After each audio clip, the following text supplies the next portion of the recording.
नमस्कार विद्यार्थियों, इस वीडियो में आप लोग का स्वागत करती हूँ। आइए आज हम इतिहास विषय के अंतर्गत आपका सबसे अंतिम पाठ 13 महाराष्ट्र का सामाजिक जीवन, इस पाठ के अंतर्गत कई मुद्दों की जानकारी प्राप्त करेंगे। देखिए यहाँ पर पाठ 13 महाराष्ट्र का सामाजिक जीवन।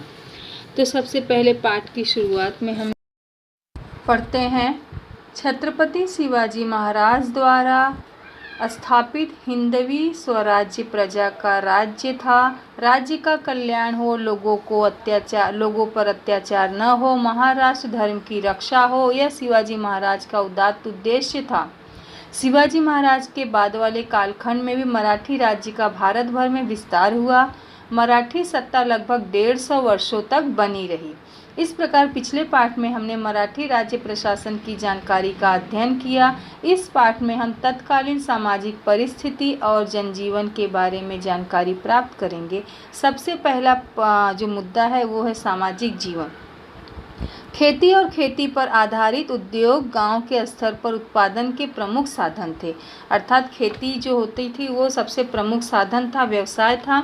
उसी के आधार पे लोग अपना जीवन यापन करते थे। साल भर खेती में से अनाज उगाते थे, उसी को वो साल भर अपने उपयोग में लाते थे। गांव के पाटिल पर गांव की रक्षा, तो कुलकर्णी पर राजस्व की देखभाल करने का दायित्व था। पाटिल के कार्य करने के लिए पाटिल को जागीर के रूप में जमीन दी जाती थी। उसके कार्य के बदले में नगद वेतन न देकर जमीन दिया जाता था। इस कार्य के लिए उसे राजस्व का कुछ हिस्सा मिलता था। प्रजा अर्थात जो व्यावसायिक लोग थे गांव के, उनके किए गए काम के बदले में उनको वस्तुएं जो होती थी वो दी जाती थी। देहात में चलने वाले व्यवसाय के दो प्रमुख वर्ग थे, काला और सफ़ेद। काले में काम करने वाले किसान कहलाते थे और सफ़ेद में काम करने वाले सफ़ेद पेशा लोग कहलाते थे। गांव के देहात सभी कार्य व्यवहार पारस्परिक सूझबूझ के आधार पर करते थे। ये थे हमारे बच्चों तब के समय के श्रमिक लोग। नाई होते थे, गांव में घूम घूम कर बाल बनाते थे। ये देखिए बांस से जो बनाई जाती घर की वस्तुएं। सोनार देखिए यहाँ पर आप लोग को दिख रहा है, जो सोने की वस्तुएं बनाते थे। इस प्रकार लुहार होते थे, कुम्हार होते थे, जो गांव के सारे कार्यों को करते थे। जिन्हें जो आवश्यकता होती थी वो उसे उपलब्ध कराते थे। बदले में गांव के लोग उन्हें नगद के रूप में, परिश्रम के रूप में क्या देते थे? वस्तुएं। देखिए यहाँ पर पत्थरों से बनाए गए वस्तुएं दिख रहे हैं आपको। इस प्रकार तब के समय में 12 बलूतेदार प्रजा होते थे, लुहार, कुम्हार, सुनार ये आदि। इस प्रकार से वो गांव के कार्य करते थे। इसी प्रकार से बच्चों अगला जो मुद्दा है, अंतिम में यहाँ पर दिया है, तब के समय में संयुक्त परिवार को अधिक महत्व था। संयुक्त मतलब जॉइंट फैमिली। दादा दादी, उनके 2 या 3 पुत्र हैं, उनकी पत्नियाँ, उनके बच्चे सब एक साथ रहते थे। जॉइंट फैमिली, संयुक्त परिवार को बहुत ज़्यादा महत्व दिया जाता था। अब आ जाते हैं अगला हमारा रीति रिवाज। इस कालखंड में बाल विवाह जो था बहुत प्रचलित था। आजकल आप लोग देखो टीवी पर एक प्रोग्राम आता है बैरिस्टर बाबू, उसमें भी देखो बाल विवाह दिखाया गया है। बचपन में ही बच्चों की शादियां कर दी जाती थी।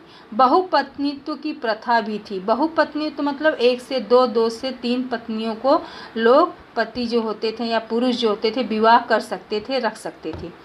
विधवाओं के पुनर्विवाह के उदाहरण मिलते हैं। कहीं कहीं पर विधवाओं का पुनर्विवाह का भी उदाहरण मिलता है। मानव शरीर पर अंतिम संस्कार के रूप में दाह कर्म, दफन करने और विसर्जित करने जैसी पद्धतियां तब प्रचलित थीं। छोटी छोटी बातों और अथवा युद्ध पर कूच करने हेतु शुभ समय अथवा मुहूर्त देखा जाता था। आज भी देखा जाता है। लोग सगुन अपशगुन को भी मानते हैं।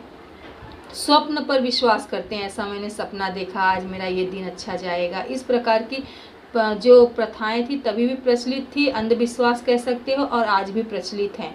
ईश्वर अथवा ग्रहों का प्रकोप न हो इसलिए अनुष्ठान किए जाते थे, पूजा पाठ किया जाता था, दान धर्म किया जाता था। ज्योतिष पर लोगों की श्रद्धा थी। वैज्ञानिक दृष्टि का और जो सोच का अभाव था, वैज्ञानिक दृष्टि का अभाव था। उस समय लोग अंधविश्वास पर अधिक विश्वास करते थे। मानता औषधि का उपचार मतलब की बच्चे जानते अपेक्षा हो, जैसा कि अभी भी होता है, अगर कोई बीमार हो जाता है तो लोग भगवान से, ईश्वर से उसे मनाते हैं, हे ईश्वर इसे जल्दी ठीक कर दो, मैं आपको आपके दर्शन करूंगा, आपके दरबार में आऊँगा। औषधि और उपचार या फिर दवा खाना ले जाने की बजाय लोग इस पर भी अधिक विश्वास करते थे, मानता और मनौती पर। आ जाते हैं अगला, रहन सहन। बहुसंख्यक लोग गांव देहात में रहते थे, उन्हें बाहर से केवल नमक मंगवाना पड़ता था। किसानों की आवश्यकताएं सीमित थी। किसान ज्वार, बाजरा, गेहूं, मड़ुआ, मकई, चावल आदि अनाज उगाते थे। प्रतिदिन के भोजन में भाकरी, कोचा कहते हैं जिसे, मोटी रोटी, प्याज, चटनी और सूखी सब्जी का समावेश था। लोग अपने अपने व्यवहार, वस्तु विनिमय, वस्तुओं का लेन देन जो करते थे अपनी पद्धति के द्वारा करते थे। गांव देहात के जो मकान थे सादे मिट्टी और ईंटों से बने होते थे। शहर में 1 मंजिला अथवा 2 मंजिला वाड़े या कोठियां होती थी। संपन्न वर्ग के लोगों के भोजन में दाल भात, रोटी, सब्जियां, कचुम्बर, दही दूध के पदार्थ होते थे। पुरुष धोती कुर्ता, अंगरखा अर्थात धोती कुर्ता और ऊपर जो देखते हो कंधे पर रखते हैं अंगरखा, मुंडासा धारण करते थे। और जो औरतें होती थी वो 9 गज की साड़ियाँ, 9 वारी साड़ियाँ और चोली पहनती थी। इस प्रकार तब के समय के लोगों का रहन सहन था। ये मुद्दे की ओर बढ़ते हैं, तीज त्योहार। तब के समय के त्योहार कौन कौन से मुख्य त्योहार थे, किस प्रकार मनाए जाते थे, उसके बारे में हम जानकारी प्राप्त करेंगे। देखिए यहाँ पर तीज और त्योहार। लोग गुड़ी पाड़वा, नाग पंचमी, बैल पोड़ा, बैलों की पूजा जो होती है वो, और दशहरा, दीपावली, मकर संक्रांति, होली, ईद जैसे तीज त्योहार मनाते थे। पेशवाओं के शासनकाल में गणेश उत्सव बड़े पैमाने पर मनाया जाता था। उसका स्वरूप घरेलू था। पेशवा स्वयं गणेश भक्त थे, अतः गणेश उत्सव को महत्व प्राप्त हुआ। प्रतिवर्ष यह उत्सव होता था भाद्रपद महीने की चतुर्थी से लेकर अनंत चतुर्थी तक चलता था। 3.5 शुभ और उत्तम मुहूर्तों में दशहरा एक शुभ मुहूर्त माना जाता था। लोग दशहरे के दिन घर में ही लेखन पठन, हिसाब किताब रखने की शिक्षा दी जाती थी। मोड़ी लिपि का उपयोग किया जाता था। इस प्रकार सर्राफा, घसीटा जो लिपि होता था, जैसे आज हम हिंदी में पढ़ते हैं देवनागरी लिपि, उस समय मोड़ी लिपि होता था, उसका उपयोग किया जाता था पढ़ने के लिए, हिसाब किताब करने के लिए। यातायात, यात्रा, घाट मार्ग, सड़क, नदी पर बने पुल द्वारा यातायात चलता था। बैलगाड़ी, नाव, घोड़े आदि का यातायात में उपयोग होता था। चिट्ठी पत्री लाने के लिए काम सारणी सवार अथवा हरकारा करते थे। ये सारे कार्य कौन करता था? चिट्ठी लाने का कार्य कौन करता था? दूत या फिर हरकारा। ठीक है। खेल पर आ जाते हैं बच्चों। उस समय के खेल क्या थे? विभिन्न प्रकार के खेल खेले जाते थे। खेल मनोरंजन के साधन थे। कुश्ती और युद्ध कला जैसे खेल लोकप्रिय थे। कुश्ती आप लोग जैसे देखते हो, आपस में 2 व्यक्ति लड़ते हैं कुश्ती। मलखम, दंड, कुश्ती लड़ना, गटका फरी चलाना। बोठाता, एक प्रकार की लाठी जिसके दोनों सिरों पर लकड़ी के गोले होते हैं। देखिए आप लोग, यहाँ पर अभी चित्र में दिखाया जाएगा। वो घुमाना जैसे खेल खेले जाते थे। हुतुतु, खो खो, आट्या पाट्या जैसे मैदानी खेल होते थे। और चौरस, गंजीफा, शतरंज जैसे भीतरी खेल होते थे, जिसे आज के समय में हम इंडोर और आउटडोर गेम कहते हैं। जो मैदानों में खेले जाते हैं वो आउटडोर गेम, और जो घर के अंदर खेले जाते हैं उन्हें कहते हैं इंडोर गेम। ठीक है बच्चों, देखिए देख रहे हैं आप लोग चित्र जो मैंने अभी बताया। मलखम, एक लकड़ी होता है, उसके ऊपर नीचे गोले लगे होते हैं दोनों सिरों पर, और इस तरह लोग उस पर अपनी कला दिखाते हैं।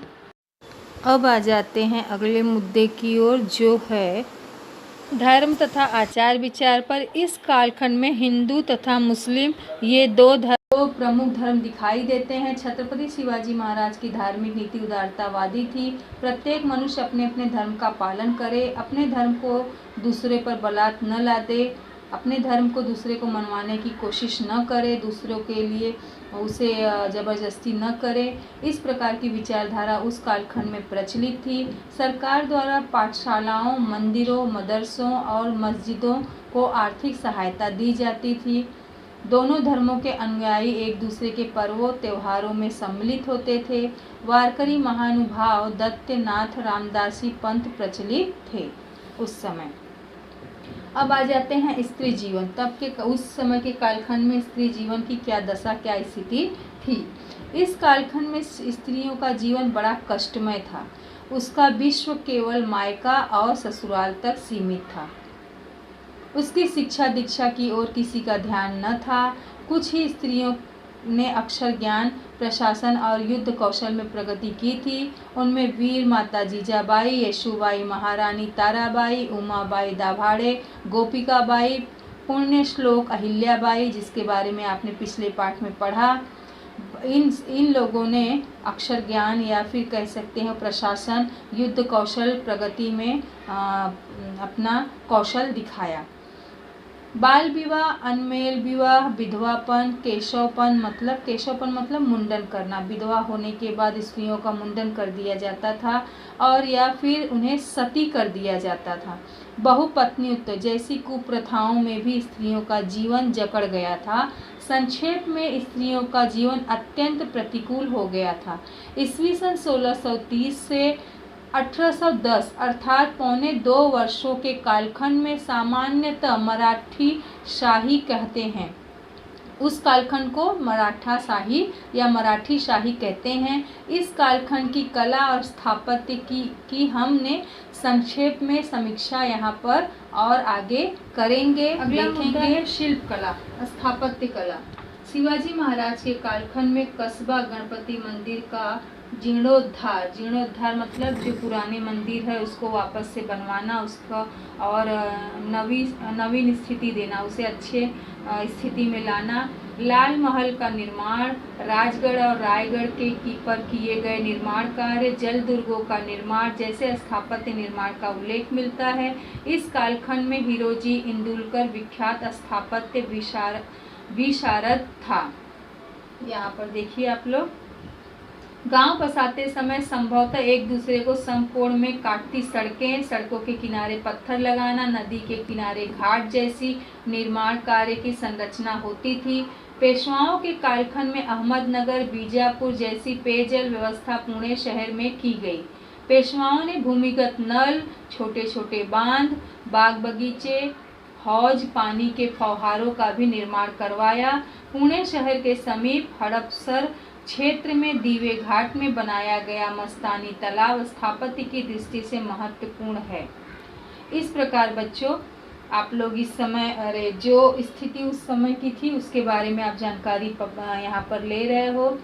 पुणे का शनिवारवाड़ा, विश्राम बागवाड़ा, नासिक का सरकारवाड़ा, कोपरगांव का रघुनाथ पेशवा का वाड़ा, सातारा कर छत्रपतियों के वाड़े, इनके अतिरिक्त वाई, मेड़वली, टोके, श्रीगोंदे, पंढरपुर के पुराने वाड़े, मध्ययुगीन वाड़ा, संस्कृति के चिन्ह। वाड़ों के निर्माण कार्य में कच्ची और पक्की ईंटों का उपयोग किया जाता था। लकड़ी के खंभे, शहतीर तराशे हुए पत्थर, कमाने, उत्तम घोटा हुआ चूना, खपरेल, छप्पर, बांस का उपयोग किया जाता था। वाड़ों की सजावट में चित्रकार, रंगकार, काठ शिल्प, लकड़ी काष्ठ मतलब लकड़ी, काष्ठ शिल्प, लकड़ी के शिल्प, आईनों का उपयोग किया जाता था। मंदिर, अगला टॉपिक। शिवाजी महाराज के कालखंड में बनाए गए मंदिर यादवकालीन देखिए यहाँ पर हेमाडपंथी शैली के हैं। कोल्हापुर के अंबाबाई मंदिर का शिखर पहाड़ पर बने, ज्योतिबा के मंदिर शिखर, सिंगनापुर के शंभू महादेव का मंदिर, वेरिल एलोरा का घृणेश्वर जिसका चित्र आप लोग देख रहे हो मंदिर शिल्प विद्या के उत्तम उदाहरण है। शिल्प मतलब समझते हो बच्चों, पत्थर विद्या मतलब एक तरह से कारागरी। उस समय पत्थरों से बनाए गए ये मंदिर जो है उस एक उत्तम उदाहरण हमारे सामने आज भी उपस्थित है। प्रतापगढ़ पर देवी भवानी के और गोवा के सप्तकोटेश्वर मंदिर का निर्माण कार्य शिवाजी द्वारा कराया गया।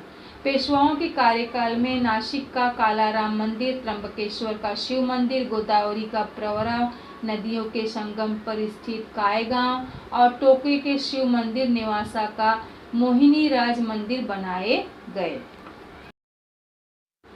अब आते हैं बच्चों घाट। नदी अथवा नदियों के संगम स्थली पर तराशे गए पत्थर से बनाए हुए घाट मराठी शाही के स्थापत्य की विशेषता है। प्रवरा, संगम और टोके में बने घाट सबसे सुंदर घाट हैं। तब के समय के उत्तम उदाहरण दिए गए हैं। चित्रकला पर आइए बच्चों, चित्रकला टॉपिक देखते हैं हम लोग।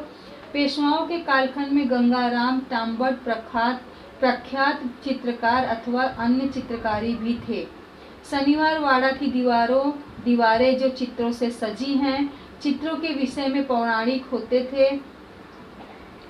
जो चित्र होते थे वो उस समय पौराणिक होते थे, ऐसे पुराणों से संबंधित होते थे। रामायण, महाभारत, तीज त्योहार आदि पर आधारित चित्र तब के समय में बनाए जाते थे। पेशवाओं ने चित्रकला को प्रोत्साहन दिया।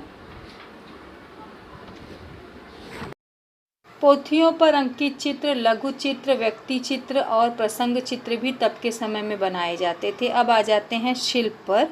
इसी कालखंड में शिवाजी महाराज द्वारा कर्नाटक पर किए गए आक्रमण के समय मलम्मा देसाई से हुई भेंट का शिल्प, भुलेश्वर मंदिर की शिल्पकला, व्यक्तियों के शिल्प, पशु पक्षियों के शिल्प जैसे हाथी, मोर, बंदर, टोके के मंदिरों में बने शिल्प और बाहरी भागों की शिल्पकला, पुणे का त्रिशुंड गणपति मंदिर, मध्य प्रदेश की अहिल्याबाई होलकर की छतरी, नेवासा के मोहिनी राज मंदिर की शिल्पकला महत्वपूर्ण है। उस समय की ये शिल्पकार के ये सारे उत्तम उदाहरण हैं। धातुओं की मूर्तियां भी बनाई जाती थी, जिसके अंतर्गत लकड़ी के भी शिल्प, लकड़ी से भी मूर्तियां बनाई जाती थी। इस प्रकार अब आ जाते हैं ग्रंथ साहित्य पर। मध्यकाल में संत साहित्य की रचना हुई। ओवी, अभंग, कथा, काव्य की रचना हुई। चरित्र कथाएं, संतों के चरित्र, पौराणिक आख्यान आदि गद्य ग्रंथ लिखे गए। ऐतिहासिक पत्र और बखरी का निर्माण हुआ। पोवाड़े की भी रचना की गई। नाट्य कला के अंतर्गत आ जाते हैं बच्चों। दक्षिण में तंजौर नामक स्थान पर मराठी नाटकों का प्रारंभ हुआ। सरफोजी राजाओं ने नाट्य कला को प्रोत्साहन दिया। नाटक में गायन और नृत्य का महत्व होता है। नाटक में गाते भी हैं, नाचते भी हैं, एक्टिंग भी करते हैं। देखते हो ना आप लोग नाटक, उस प्रकार के तब के समय के जो नाटक थे वो इस प्रकार के होते थे।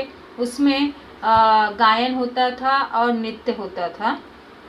अब तक हमने मध्यकाल की समीक्षा की, मराठी सत्ता का उदय और उसके विस्तार का अध्ययन किया। अगले वर्ष हम आधुनिक कालखंड का अध्ययन करेंगे। ठीक है बच्चों, तो उम्मीद है आपको ये पाठ पूरा समझ में आया होगा। आप लोग पाठ को दोबारा पढ़िएगा, उसके बाद हम स्वाध्याय कार्य करेंगे। पाठ बहुत अच्छा है बच्चों, और अच्छे से आप लोग इसे एक बार पढ़ना और देखना।